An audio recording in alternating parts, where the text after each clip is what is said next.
दर्जनौं मान्छेको भिडमा पनि सबैको खुल्दुली एउटै नाममा अडिन्छ, सरोज खड्का।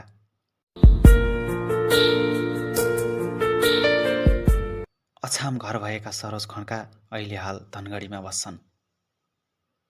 उनीलाई टिकटकको दुनियाँमा खड्का बाबु भनेर चिनिन्छन्।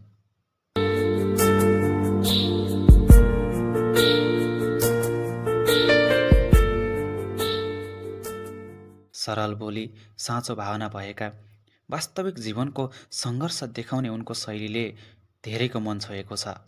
उनी पढाइको कुरा गर्दा +2 पास गरेका छन्।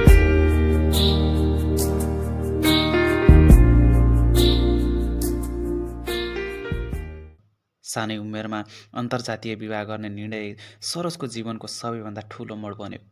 यही निर्णयकै कारण उनको परिवारको साथ गुमाए।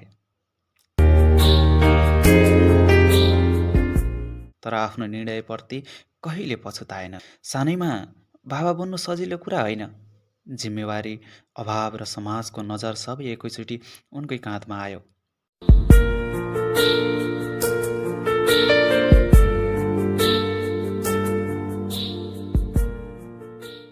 उमेरले सानो भए पनि परिस्थितिले उनलाई चाँडै परिपक्व बनायो।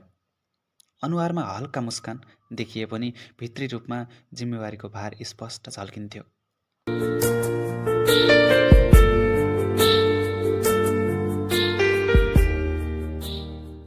चञ्चल स्वभावका सरोज अब जीवनको यथार्थसँग बाबा बनेका छन्।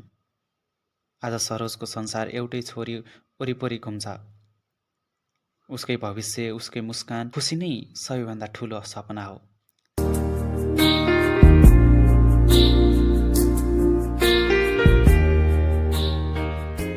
साथीहरूको भिडमा हाँस्दै रमाइरहेका देखिने सरोज एक्लै हुँदा भने जीवनसँग लगातार सङ्घर्ष गरिरहेका हुन्छन्।